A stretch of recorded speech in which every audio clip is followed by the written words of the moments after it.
welcome to this episode of Mind the Gap with me, Emma Turner, and Tom Sherrington. Today we're going to be reflecting on our wonderful interview with Mary Myatt. So much wonderful insight and expertise from Mary in our interview with her. Tom's going to talk you through some of the research and reading around his new course, Teaching for Distinction. And then we're going to be getting to grips with some of the hot topics of the moment, including examinations, public examinations in the UK, quality assurance systems during COVID, and then examining what it's like for head teachers and senior leaders in schools in the UK at the moment. So it's been a few days, Tom, since we interviewed Mary. What have you been thinking about? Well, I've been thinking that I enjoy it when you tweet about it and you say something like, I predict a Myatt, which I enjoy because I'm a big fan of the Kaiser Chiefs, and that's a joke that always goes down with me. So that's one of the things I've been thinking. But also, I think it's great that in our world we have people that command enormous respect, and they sort of embody everything that's sort of grown up and kind of intelligent about the teaching profession. And that's Mary, because she has this way of dealing with difficult issues, but in a way which embraces diverse opinion, but without becoming polemical or biased in one way. Even though she's got very strong views, she recognises the need for debate and exploration. And I don't think I think she's brilliant for that. She's totally inspiring for me in that regard, that she knows a lot. She's got a strong opinions, but at the same time, she's not sort of ramming it down your throat in this way, which puts you off. And then she just is a standard setter. That's the other I love about her. She wants things to be excellent, and she really is kind of demanding of us as people. And I think that's just wonderful. So I love hearing her talk. I just really like the way as well that you can tell there's been so much depth to what she's thinking and what she's researched and what she's found out. But then she just manages to convey it in such a succinct way with such absolute clarity and razor-sharp precision that you kind of think, why didn't I think of it like that? And it's because I'm not Mary Myatt. That's why I don't think of things like that. But she just manages to make the complex and the difficult and the potentially overwhelming seem really doable, really clear, really small steps, and really achievable. And I think that's such a talent of Mary's, that she helps and guides people's thinking with such clarity and direction that I can't recommend her highly enough either to see, to speak, hear her speak, or to read. She's the same on the page as she is in real life. It's such a huge talent. She's got this sort of cool kind of character, but but also like her books. I mean, Back on Track, which she's published. We didn't even spend that long talking about it really, but it's just like her one before. She's written so many, but the last two, which have had the sort of element of curriculum and so on in there,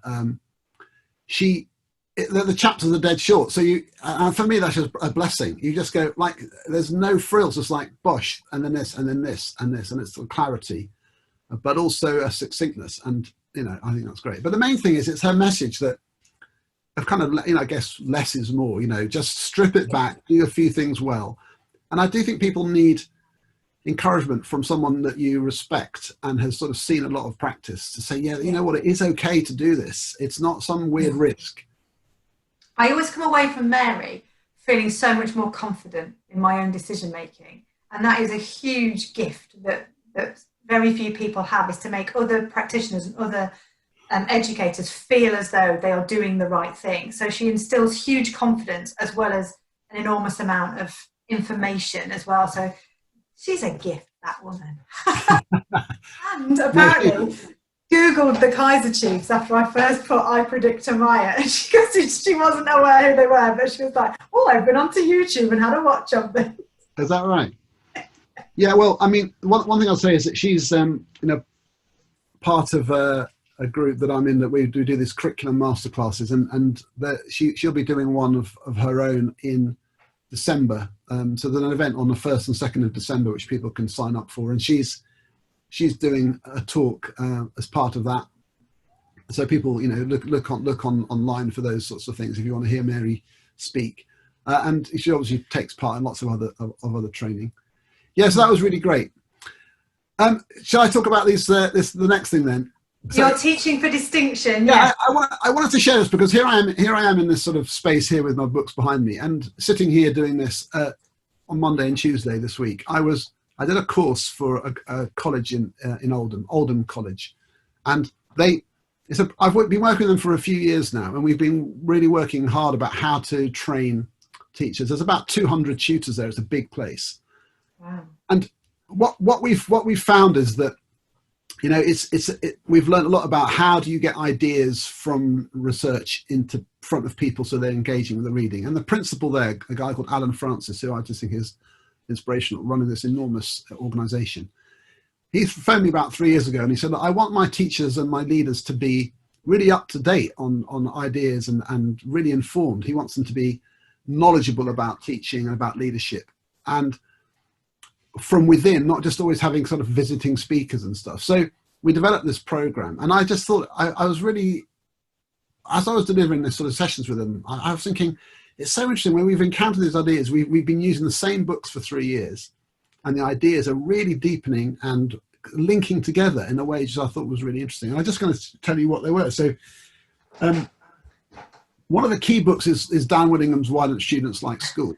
And it's particularly the thing in there, which is memory as a residue of thought. And as we're discussing this idea that thinking, it's so simple, but he says in there, plan your lessons so that students are thinking about what they'll think about exactly. And that feeds into so many aspects to do with questioning and whether everyone is able to think, tasks, and whether they have to think to do the task or they can just do it without thinking. Thinking about the thing you want them to learn rather than thinking about something that's kind of to do with the nature of the task, not the content. It's so powerful. So that's one. And it's just that simple idea that we came back to that over and over again.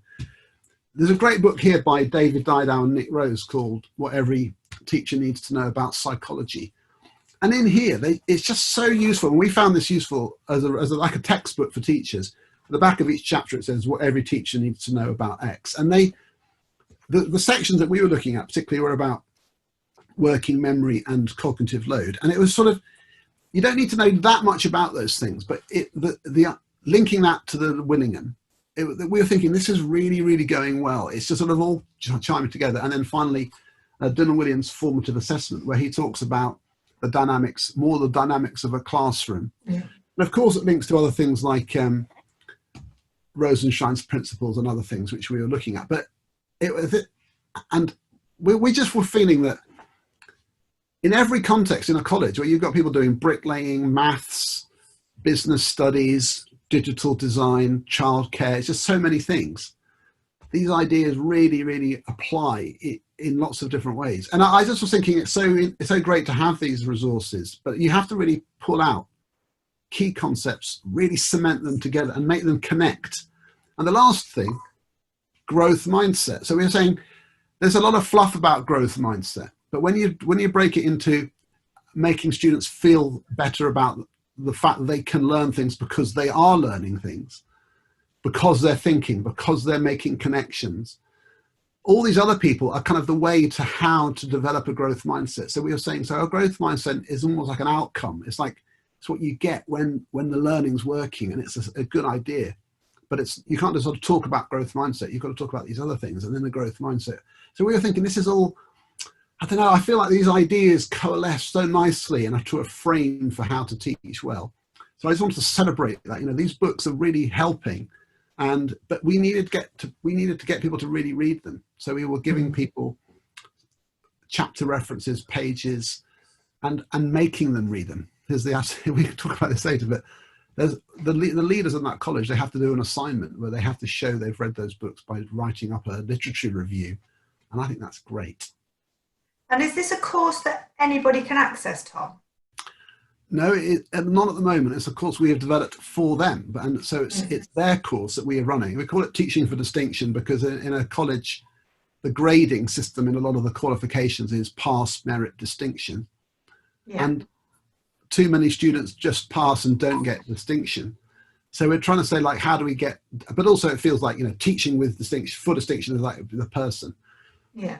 But it's something what I found was great was the teacher's response, moving from here's some reading you might do if you've got time, to this year we've made it no, you really have to do the reading, and as an assignment. Actually, they felt like, you know what, good, I'm up for this. I'm being invested in here. I'm not being patronized. I'm being expected to engage as a professional. And of course, there's a workload element, but actually, we've made it fairly light touch in that sense by being really sharp. Just read this, just read that, not just chucking a whole load of whole fat books to people, but really sampling the key pages. And so I just feel like... And it isn't a workload element if ultimately you sharpen your practice and then you will become more efficient at what you do. Then you don't have to spend as much time thinking of new and novel ways of your own to solve a problem, because actually you've now got the knowledge or the skill or the understanding or the science that underpins it to really sharpen up your own practice as well. So it may be an initial investment, but actually pays dividends in the long run. I think so. And I tell you what, is also my first experience of full-on whole class teaching online. So I had a class of, window of people, and I did it lots of times with different groups. Yeah. And I had like 15 or 18 people on the screen, and I was saying, so Dave, what do you think about Carol Dweck then? And it's like Dave having to go like, oh my God, I'm supposed to really know it. And then once they realized I would definitely ask them, they were really like switched on camera, and all those things people have talked about that. Welcome to my world, Tom. Welcome to my world. I do whole class online teaching. Well, I haven't had to do it, you see. I mean, I have to admit that I haven't had to do it myself. So it was really quite an interesting experience to have to do it. Even with adults, they have the same behaviors, like having to switch on and be present on screen takes some effort. Oh, fantastic. So teaching with distinction, I've got a feeling that's going to come out as a new course, I reckon, Tom. I can see that one in the pipeline. Maybe we'll see how it goes. Right. In terms of the wider world then, in terms of being in school, we were going to talk about exams and about assessments. Well, it's a massive issue. Yeah. And I mean, for people who are tuning in from the US, I mean, one of the amazing things about the English system is that we have these qualifications which all the students have to take when they're 16, and a whole bunch more at 18. They have to take exams when they're 11, which in primary schools, and they even have to do some baseline tests lower down. So there's a lot of testing goes on, and there's aren't we the most tested country in Europe or something? Probably. And so the question is, sure we're the most tested and the least happy. Well, no, honestly, I don't know whether that's correlation causation thing, but we are one of the most tested education systems in terms of the number of exams children have to sit, yet consistently come out as one of the most unhappy. See, I actually, this is slightly going off the topic already, but I'm actually very skeptical about happiness studies. I really am. I actually think you might actually be happier than other people. It's just the way you describe your happiness might be registered lower. So our mindset might be that we tend to think of ourselves as we ought to be happier than we are, but maybe we're actually happier than other people. It's just that they think they're happy enough. So the whole scoring system is so flawed that I just don't think at all. If you flip that, it's kind of, I think the measure of unhappiness, as in the measure of anxiety, depression, all of those things, is high, and that in itself says that people are not happy. Do you see what I mean? Rather than saying, "Oh, I am happy," I feel happy. You can have a measure of happiness by actually how many people are unhappy. Possibly, but let's separate that from exams, because I personally don't feel that the whole thing. I think there's a lot said which is not proven, and people are projecting onto it. But the reason it's debated hotly. So what's happened recently is obviously there are two things going on at once, which I think is interesting but complicated. One is all the public exams are cancelled in the summer because of COVID, and so the schools had to submit grades where the teachers set them, which is what other countries do anyway, but that was new for us. And then the students were getting grades which were not nationally standardized. They were just what the teachers had decided to give them. And that's what we've done. And the question is, next year, we're going into this again, and there's uncertainty now about where COVID's going. so there's been a big debate about whether the exam should go ahead, and the decision has been that they will. So now there's a sort of backlash about, is that fair? Because some parts of the country have got more lockdowns than others, and so the students don't all have a uniform experience. I mean, you could argue they never have anyway. But then, so that's one debate. And the other debate is just about the nature of exams generally. So even if there was no COVID, there'd be people talking about, should we have so many exams? What should be in the exams? Should they be at 16 and not at 18? And so on. So there's a massive debate. And what I'm finding is people are linking these two things together, like the long term, the fundamental question about exams with what should we do next year when we still have COVID? And I actually think they're totally separate debates. I really do think they're not the same. But I don't know what's your sense of it? Because obviously, we're going to talk about primary and secondary differences. What's your sense of it from someone who's not a secondary teacher, looking into that world and thinking about it from your perspective? I'm not a secondary practitioner, as you know, but I do kind of look at it and think we have had the craziest academic year we have ever had, yet there are people saying the show must go on.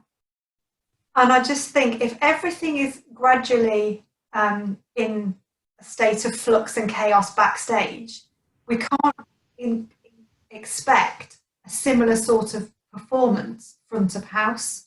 So something's got to change, and I don't think the notional 3 weeks that's been added on this year is going to make up for the kind of the bumps that we've hit over the last few months. I mean, it seems a complete nonsense to me to say the children have had the most disrupted education of generations. The way they're being taught is completely different. Their education continues to be disrupted either by bubbles closing, staff absences. The way in which you can interact with the children is different in the classroom from the way we've always taught. And yet there being no recognition, maybe something needs to change and needs to give a little. That's what I think the debate should stack up. I think that's what a lot of people are feeling. But what I'm thinking is that, so I've been to a few schools this term, and I mean, it could just be a small sample, but in each one of them, and I include, say, my wife's school where she's the deputy head and they're doing the same, they're feeling like very much like, because of all the uncertainty, the best thing you can do for the students is to keep them focused on something which is the same as everyone else has had. So if you're teaching a year 11 class biology, now you want to be saying, look guys, we're just going to carry on, we're going to teach you the stuff, the exams when it is, and you need to keep working towards that. And if we have to go off for a couple of weeks, here's the resources and here's how you carry on studying, and there'll be some lessons online. Yeah. But we're not talking about when we close like it's time off. We're talking about when we close, we're actually carrying on. And it's the need for the focus and the normality of that, which I think people are actually saying is helping them, not the other way around. I get that. It's what happens at the pinch point. Actually, when it comes to that point where they're meant to be doing the exam and they're meant to be stacking up their performance and experience against previous cohorts who have had a completely different experience and completely different delivery, that's the point when it becomes a nonsense. I totally agree that keep kind of business as usual as much as possible, because we haven't got a plan B at the moment. There isn't something different to work towards. So keep working towards that. But as a system, as the kind of the decision makers in the system, there needs to be a recognition that those children can't be assessed against the same things that other cohorts have, because they haven't had the same experience. I mean, I know this is kind of anecdotal, but when I was doing my A-levels, I had 6 months off because I had a botched operation. Now, I still did bits and bobs at home and in the hospital school and whatever. I know my grades weren't as good as they were meant to be because I had a disrupted 6 months of being in hospital. And and obviously these children aren't necessarily in hospital, but that's the same thing that's happening now, but on a massive scale. They're not having the same as previous cohorts would have done, and I don't. So you have to have there's a lot of things at play here. So there's the kind of there's the need for there's the exam as a sort of focus point for assessing your achievement in itself, but then the grade you get for that, is it comparable with other people, even never mind previous years, that's a whole other thing, but just within the year. And I think that's where people are most concerned. I think we can deal with the fact that compared with previous years, we don't do performance tables, we just sort of say within that cohort. But I think the biggest concern is if you get an A or a B, or let's use the proper, that's for A-level, but at GCSE, say a grade 7 in maths, it should be the same standard as the grade 7 in maths for someone else, or in English.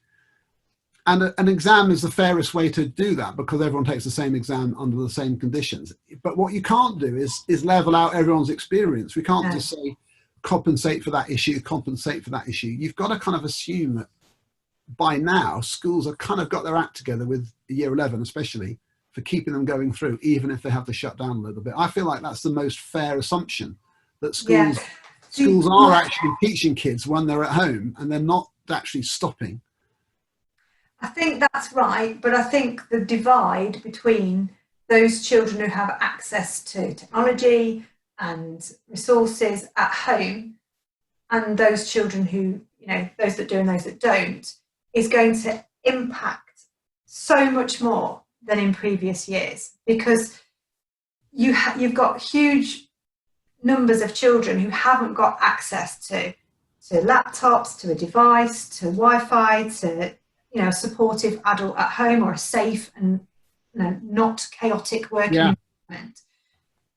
Which that's what Peter DeWitt was talking to us about, even from the US context. Like that's but maybe, and so what I'm hoping for is that Glenys Stacey, who's the head of the sort of interim head of Ofqual, which governs all these bodies, I think she has made noises to say that the nature of the exams, there's still time. Having said they're definitely going ahead, which I think is good, they are still saying there's still time to maybe look at, maybe there are more options, maybe students get more choice in the exam, and maybe there will be some flexibility there. So I think there will be some more changes to come through. But what we can't have as well is the debacle of that algorithm again. No, I think literally universal. But what, from my point of view, what I feel like there is see, even your sense that these things are problems, which is real, it's just true, and everyone is like so what it's the alternatives. The alternatives are like more. People are saying, well, trust teachers. Now I have a big issue with this. I think I think teachers should be really careful about saying it's about trusting teachers to assess the students, because in the US, where you have sort of grade point average assessments, and in Sweden where they do something similar, there are debates about whether or not the standards are the same.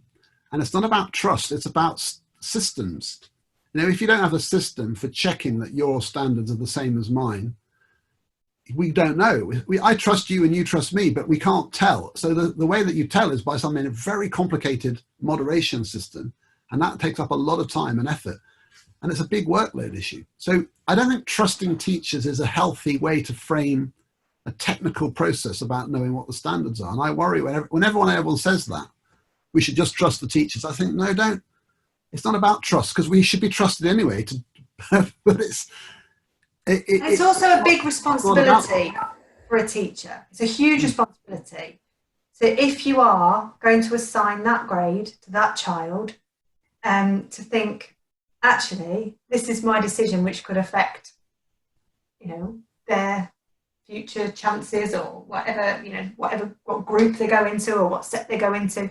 It's a massive responsibility for an individual. Like you say, it would need to be moderated, not just for accuracy, but also to take out that kind of individual responsibility or bias something as well.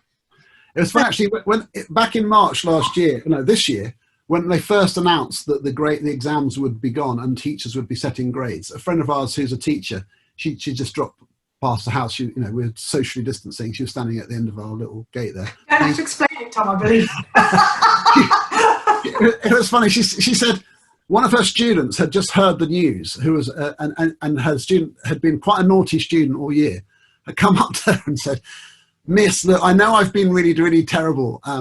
but I really was going to work really hard for these exams. So will you will you take that into account? Like, she was really trying to butter her up because she felt, Oh gosh. and that, you know, that type of thing. Anyway, I think it's interesting, and my main message I say to anyone in listening to this would be, don't, you know, think about the technicalities of it as much as the emotional side of it, because you do need to have systems which we trust, and it's the systems we have to trust, not the individual people. I think that's a mistake. But I think, actually, because we've spent a bit of time on this, I mean, another whole discussion I think we should have, and I think we should do this in the next time we do this, is talk about primary assessment, because I think there's a lot of people cross-phase, if I'm honest, who don't necessarily fully appreciate the opposite, you know, the other. So for me, I'm going to ask you to report back on this the next time we do this. Okay. I could talk for days about primary assessment. I don't get the whole debate really about the phonics checks and baseline assessments and why it's so controversial. You hear people arguing about it all the time, and for me, as a sort of examsy kind of person, I don't understand why it's controversial. I just think, yeah, test them and see what they can do. But I suspect there's a bit more to it than that. Yeah, dig yourself a bunker for next time. Yeah, I'm coming for you. Let's talk about that next time, okay? Because I think that's an interesting area to it. Yeah, I do think primary assessment is grossly misunderstood a lot of the time, and it's a huge area. It can be really contentious. There's elements of great practice going on, and so yeah, I do think that unpicking primary assessments is a really good conversation for next. And the other question I'm going to ask you next time is, why do we have, if we scrap SATs, who suffers? And that's an important question, which leads us on to our next topic: quality assurance. Oh gosh. This is interesting. So there's a few things here. There's also like how schools do it well. Yeah. But also now in COVID era, where people have got a lot on their plate, should school leaders be doing walkthroughs in lessons? Should they be observing lessons? Should they be holding teachers to account for the quality of their lessons? Should they I don't think. What do you think? I don't think it's yes or no. Because there are elements of QA that need to happen. For example, NQTs, they need to be supported, they need to be observed, they need to have that development of their practice, and they need to, for want of a better word, pass that NQT year. There are elements of QA that have to happen in order for, people to develop and people to move on. I also think that things like a Mockstead at the moment is utter madness. What is that? Explain that for people who don't know what that is. Mockstead. Well, Ofsted obviously is our statutory inspectorate who come in and judge the quality of provision in school. And a Mockstead is a lovely term for people who do not fake Ofsted, but a dummy run type Ofsted, and go in and go through the process in order to notionally build confidence and to unpick any sort of areas for development prior to the actual inspection. However, peer review done really well supported with trusted colleagues can be really useful. However, at the moment, in the current climate, I think that doing a Mockstead or any kind of huge additional inspection when people are juggling so many balls and working and basically firefighting a lot of the time, have we got enough staff to even teach today, to provide the education, to then say, right, we're going to come in and do a Mockstead or a huge QA or a huge monitoring evaluation thing. I don't know why you would do that to your staff. I just don't know why you would do it. I understand that everything needs to develop and to move on, and obviously there needs to be coaching and mentoring available because people's professional development doesn't stand still. But to actually say we're going to come in and we're going to do like a department-wide Mockstead or a school-wide Mockstead, whilst you're remote teaching, whilst you're dealing with all these COVID secure procedures, whilst you don't know how many kids you're having in there and you've got staggered starts and this, that and the other. I know, it's odd, isn't it? it's funny, bonkers. it's funny that because it's interesting to me that you refer to Moxted and a lot, several times there, but it's never a phrase that I hear or use, and it's because I'm sort of like I have sort of like fairly bad, so sort of links with the informal inspection process at Ofsted, and so I never talk about it, never use it, I never refer to the framework in any of my work, never. Yeah. And so but I have still been invited into a couple of places to go and help them with some stuff like looking at lessons and stuff. So why is that all right? Now, what's happened there is where I've been in so far, it's been it's so uninspectorial. So what I do is I'm writing something up which is just to help them, and no one sees it but them. And they, even like, so for example, a couple of weeks ago, I was at a school up in Durham, and I walked around the science department with the head of science, and it was great for he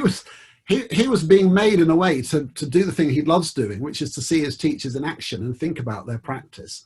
But because I was there, it was like he could then talk about it, and then he was then talking to his team, and it was like a good, a nice collaborative sort of feel to it. But it would be wrong to pretend that wasn't a quality assurance process, because I was sort of looking at what he was saying. He was looking at what his teachers were doing.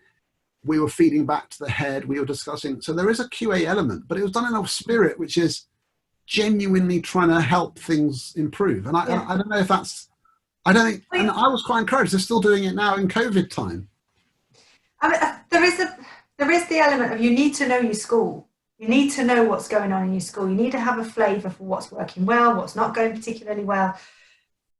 And that still needs to carry on. And also staff still have that entitlement to have their professional skills and knowledge developed. There still needs to be that investment in staff. We can't just run people into the ground at the skill level that they're at the moment and pretend that they don't need to grow as a professional just because of what we're doing in a pandemic. But I think we need to be incredibly aware of the type of QA activities we'd be doing, the impact that they would be having on the staff, and also the purpose of it. Now, why are you actually doing this? Is it because you feel ill prepared for an inspection that's potentially looming? Is it because you genuinely want to develop your staff in teaching and learning? And just being really clear about, the biggest resource you have in your school are your staff and your teachers, and putting onerous additional QA, I would say experiences, but kind of activities on the top of what they're already doing. If that's not actually going to benefit them and move their practice forward and help them make their job easier and more efficient and effective, then I don't know why anybody would do them at the moment. No, I agree, and especially if it can add extra workload. So one of the things I think works well is that you use existing structures to do it. So let's say if you look at, say, book scrutiny, like even in non-COVID sort of constrained times, that has been in some places been turned into an absolute nightmare of heavy-handedness. So hand in your books, then there's a whole pile of books on the tables and people are looking at them, even like filling in sheets, typing out reports to the teacher about the standard of their books. Then the teacher has to have some time to look at that, and then it's, oh my God. And this whole thing of them getting ready for their books to be looked at is stressful. Mm-hmm. Whereas what can work really well, and totally different from that, is the regular time, which is the meeting time. We're going to meet anyway. We bring our books, we open them up together as a team, and we look at each other's work and we say, what's working, what are the students? And this is like a discussion we're having together while we're there about the things that our students, our kids are doing. And it's a collaborative sharing of practice in the time we will be using anyway. No extra workload, and it's not being done, it's not being sort of top down. It's like a professional discussion. And I think those are the things which work better anyway. So why not just keep it to that type of approach rather than anything which feels remotely inspectorial? I know somebody who wrote about checking in, not checking up, Tom. I believe that's you. It's a great phrase. Checking in, not checking up. Yeah, and that's Emma Turner. She said it in the toddler book. Oh, I think you've done a whole bit on this show about that before, I think. But But it's the culture, isn't it? It is, and I think it's even more so now that people need to be checked in with more than checked up on, because people are grappling with so many different aspects of their practice now. They're having to adapt, be so agile. They're having to move a lot of their practice from physical, in the room, present work to online or blended learning, and they are learning an incredible amount. And to then put historical QA systems over what is a state of professional flux doesn't do anybody any favours at the moment, I think. I think one of the things that's sort of easy to say and hard to do when you're under pressure is to say something like, you shouldn't be Ofsted driven, you shouldn't be preparing for inspections, you should just be running a good school and Ofsted will come. And I just think, if you've ever been battered by Ofsted, that's a high risk strategy, because you think, yeah, I don't like being battered by people who come and visit. So you know what? I believe what you're saying in principle, but because of the system is the way it is, I kind of feel like, yikes, I still want to get ready. And that's a horrible culture. But in a way, as a school, you can't change the system. When you're in a more positive situation, you shouldn't be making things more stressful than they are on other people's behalf. Something else I was going to raise about this is just sort of, it is the spirit with people. One of the things I think is the acid test of a QA kind of culture in a school is, do people like being observed or not? And if people actually are really happy to be observed, in fact, they seek it out and they like the feedback conversations, that shows you their spirit is good. But if observation is like, observation, da, da, da, da, you know the culture's wrong. You know, it's like, that it shouldn't feel like that way. No, one of the things that breaks my heart is when you go into a school and people are going, good luck with your observation, good luck. Luck? Why do you need good luck? What's going to happen if it doesn't go to plan? Oh my goodness. Exactly. Yeah. But what I think, just so there's so many issues here which are the same, a bit like with the exams. There's loads of issues are the same regardless of the COVID. The one thing I'm encouraged by, and I am encouraged by it, is schools sort of groundedness. They're just getting on with things. And what I've seen definitely true, even evidence in the fact that people are sort of buying CPD materials that I'm producing and stuff more than before, is because people want to get on with it. They don't want to be feeling like their entire life is defined by, you know, masks and 2 meter exclusion zones. They want to be getting on with the real thing. And I actually think that kind of business as usual psychology is impressive when people are managing to deliver that, and lots of people are. And it's because they're teachers, Tom, and teachers are always trying to improve their practice, and it doesn't matter what situation you put a teacher into, they'll always find something to reflect on, something to evaluate, something to move the practice forward. It's no, and it's no different. And I think the fact that we've had to be so agile and so nimble in changing the way that we work, it's actually thrown up loads more opportunities for people to network, to read, to work in a different way and to try things out. And I think a lot of people have seen the potential for change as well, and have kind of embraced a lot of that. And it's heartening to see that the people that are leading learning in our school are still continuing to drive their own professional learning, even during the pandemic. So I'm blown away by it. There's some good programs being developed as well. So let's look on this. So within all of this, I mean, we talk about CPD and stuff a lot, but I think it's always linked to the QA there. But what about head teachers? I mean, you know a lot of head teachers, so do I. I believe you've had. If we were prompted to talk about the pressure they're under, we've had a letter, haven't we? Tell people about that. Yeah, I've got a letter from a very experienced head teacher, very well respected head teacher, exceptional practitioner, and I asked them, what's it like at the minute for heads?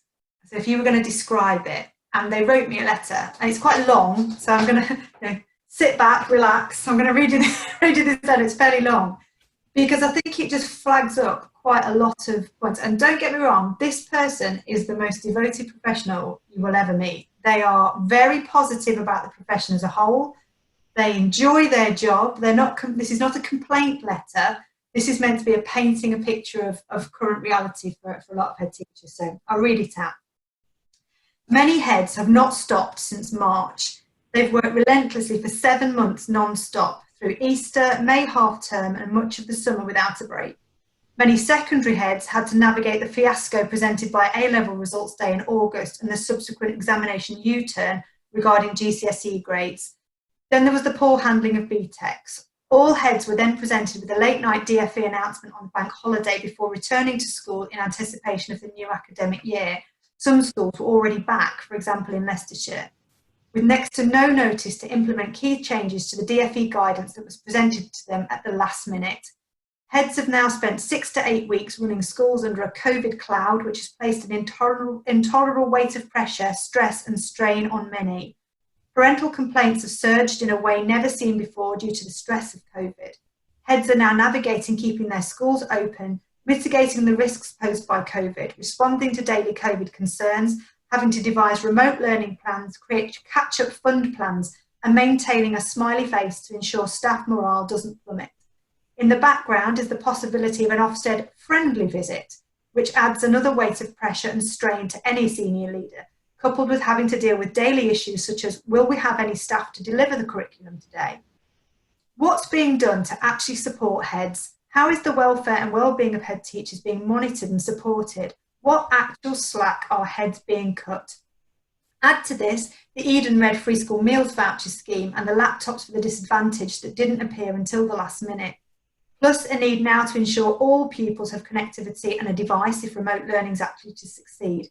Plus, we still don't really know anything about accountability for pupil attendance, staff attendance and results.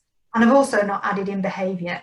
Many schools have been faced with pupil behaviour that's worse than ever before, real defiance. So now you need a new behaviour annex and a safeguarding annex to your policies that are COVID focused. I'd actually say a critical storm is brewing. It's just extraordinary, isn't it? Yeah. I mean, and we rely on the fact that, I mean, one of the things my observation has been that in the face of sort of chaotic government announcements and policy making, what head teachers are delivering by and large is just awesome. Just what they've managed to do. And of course, I mean, I was in a school last week where they told me how back in March, April, they started off doing this with the online learning. Then by May it was this, then it was June. They've learned so many things along the way. And so now, you know, they say by the end, we worked out kind of what was working and what wasn't. So there's a learning curve, which is massive. And now they're kind of like on it and they realized, and I just think that's exactly what you do. You just get on with it. It's the same with all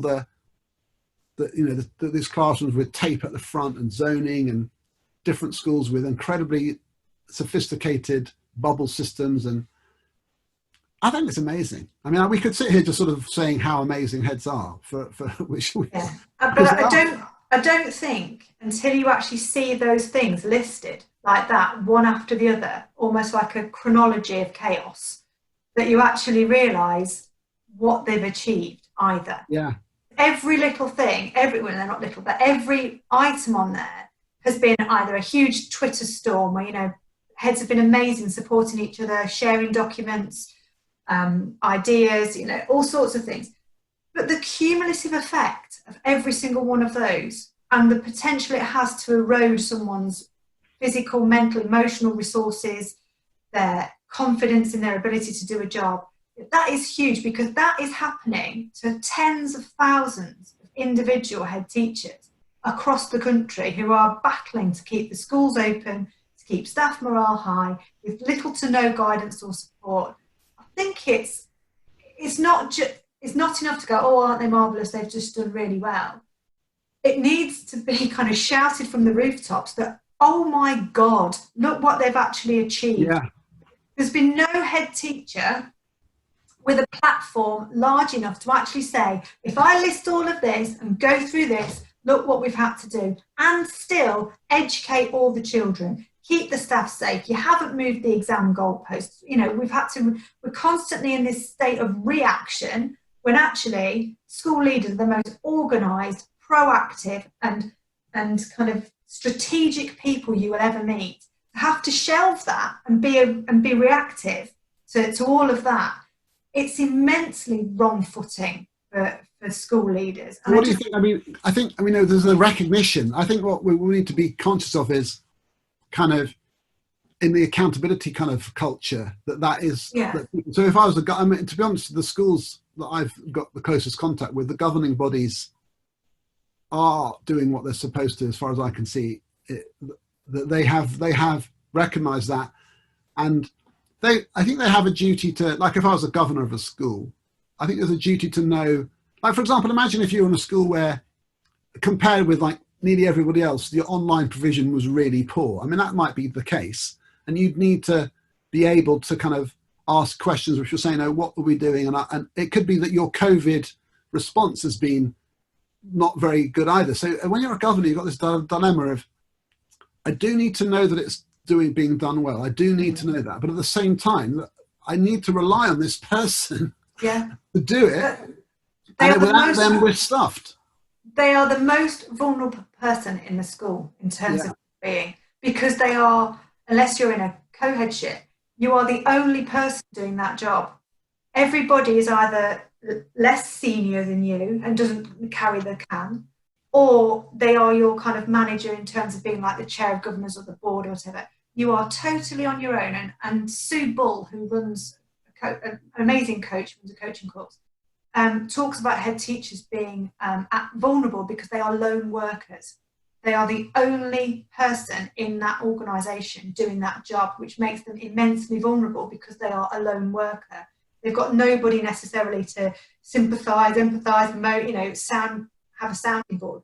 Yeah. And I'm co-chair of governors at my children's school, and as a standing agenda item on the governor meeting is head teacher welfare, because it's, we recognise that the well-being of the head teacher, managing their workload, managing, their well-being is absolutely fundamental to the effective running of a school. And, head teachers can't just be the fall guy for everything. They are ultimately humans first. I think there's some organic stuff. One of my conclusions from being a head is that I've had several chairs of governors, some who I had a strong personal relationship with than others, and at different levels of pressure and stress and success and failure.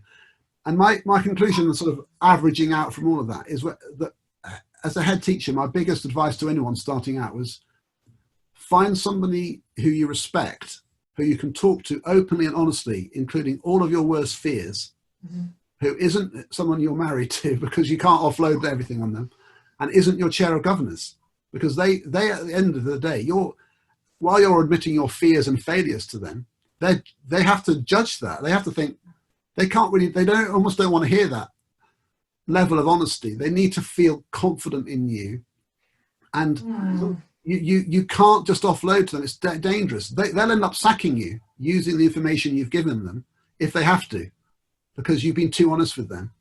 And I think that's real. I mean, I know lots of people who've had that experience. If you've ever been sacked, you know that you can't trust your chair of governors with your most deep fears, because they're not the right person to share that with. They can't, it's not fair on them almost to be told those things. You need a barrier, you need a buffer. And I did have a couple of people, but I didn't see them often enough. And also I think I was too in awe of them because I tried to copy them in a ways which was impossible. It's almost like bad tribute act. Well, kind of, yeah. I would say, like, why can't I do what you do? It's just not, it's hard. But I do think this thing of, like, even somebody writing a letter and offloading, like that feeling of having someone you can tell, but you have to be someone you can tell your worries of to with no consequences, because and sometimes baggage, I know what it's like when people offload. It's you have to receive that and be able to go, and that has to not affect you too much. One of the greatest strengths of the co-headship that I worked in was that we weren't lone workers. Yeah, amazing. And that we had that. We could say at the door to whoever was there, yeah, leave it with us, that's fine. Shut the door and go, oh, God, what are we going to do? But because there was two of us, we were in it together. You were never alone. And had I been a lone head, I would have needed to do what you've said, which was to find the coach, the mentor, the counsellor, whoever it is, to share that with, because you cannot be that one person who bottles it all up and carries the can for everybody. At the end of the day, you're a very skilled professional, incredibly knowledgeable, massively skilled, but you're also a person. Things hurt, things make you tired, things make you angry, things make you upset. You've got to find those people that you can share that with. It's hard, isn't it, to be that genuine equal. So, well, like when you're, I'd say it's one of the things I miss more than anything from being a head is having a team. I love that, and I love working with those people and nurturing people. In fact, I'd say now I'm thinking of 3 people specifically now who are heads that used to be my deputy, who were way better at the job than I ever was. Like you could tell that straight away. Like I was thinking, I feel like you should be doing this job, not me, because you're way better at it than I am. And that's definitely true now. You should see them. They're just, all 3 of them that I'm thinking of are amazing. Tom, there is an argument that leaders create new leaders. So but I could champion them, but I felt always a bit of a barrier from saying, look, let me just unload my rubbish onto you. So I feel for all these head teachers. I see it in some of the stuff they're outpouring on Twitter and stuff. I think it's hard. At the same time, I think where people have got, like one person I know, she has an amazing team around her. They do create a kind of team spirit, and that's great. But also she has a good group of governors who just give her space to be herself, and she enjoys that. But I know other people where it's just like constant pressure, like, get off my back. The governors always, they mention the governors every time I meet them. The most immediate source of pressure is from the governing body. And I just think, that is your fault, those governors. What do you want? Who do you want? You want blood out of people.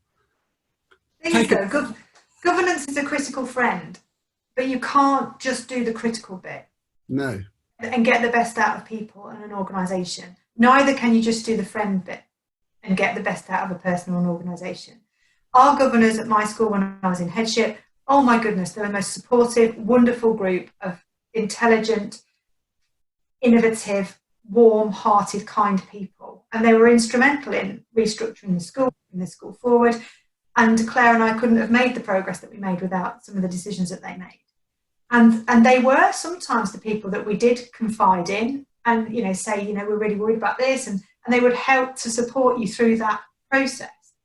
But there are other governors and governing bodies that I know that just take it as like they're a constant Ofsted inspection. Yeah, no, it's weird, isn't it? I think sometimes it's the language. I love it when governors talk about us, like, what are we doing? What's our strategy? How are our finances? Because you feel like we're in this together, and we put a face forward. But I've also been in other situations where people are sort of saying, tell me about and it's like, well, you've said you rather than like not us, like we're separate. Anyway, well, I think we'd all respect this. I mean, if you're in a responsibility position where you are responsible for a head teacher and supporting them, like if you're a parent, balance out those messages, ask questions, but don't complain, don't moan. One of the things I find kind of sickening actually is when people publicly criticize their child's school on Twitter, even when they're a teacher or working in the profession. I just think, why are you doing that? Why are you publicly criticizing your child's school online? It's kind of, how dare you do that? Like, if you've got an issue with them, then deal with it privately, but the impact that has on that school. We talked about this before. It's so wrong. And that head teacher who's receiving that knows about that. Of course they do, especially if you've got lots of followers. You shouldn't be doing it. So I can get quite annoyed about that. But I do think now's a critical time for heads to reach out and to build supportive networks, and things like engaging with coaching. For example, like through Women Ed with the coaching pledge, where people can access free coaching. I think there's never been more of a time when school leaders need to connect with each other, just to kind of solidarity, but also for support. And there've been some hugely generous sharing of resources, of plans, of things that have been drawn up in schools. And I think that just goes to show that there's such a degree of altruism out there within head teachers. But unfortunately, there are some still head teachers that are being kind of cut adrift and sailing as a lone ship. And I think that they've got to connect with other heads and other definitely trusts, because no one person is going to be able to weather this on their own. I just don't. I think it's too big. And if I you look totally agree. from that letter, what head teachers have managed to achieve already is staggering, absolutely staggering. And by reading the news and everything, it's not stopping anytime soon. We're not getting to what we were before in the, So very near future. If you're in a school and your teachers at a session where you know they're meeting other head teachers, just give them the space to do that. Like, they need that. That they're not going there except because they need to be there, and because that is important for everybody. So I think we should just say a huge thank you to everyone doing this job. It's amazing what people do, and I hope the person who wrote to us feels the support that they comes their way. Okay, well, look, I think that's time for us to finish there. We've had lots of discussions, so many things going on. It's the most incredible, crazy time in education, and it will continue to be. Thank you very much to everybody for listening to this episode, and we hope you enjoy the other interviews. Most recently, of course, with Mary Myatt, and before that with Mark McCourt and so many others before. So listening on the podcast, listen to all the previous episodes, or watching on YouTube. Thank you for joining us. Mind the Gap. Thank you.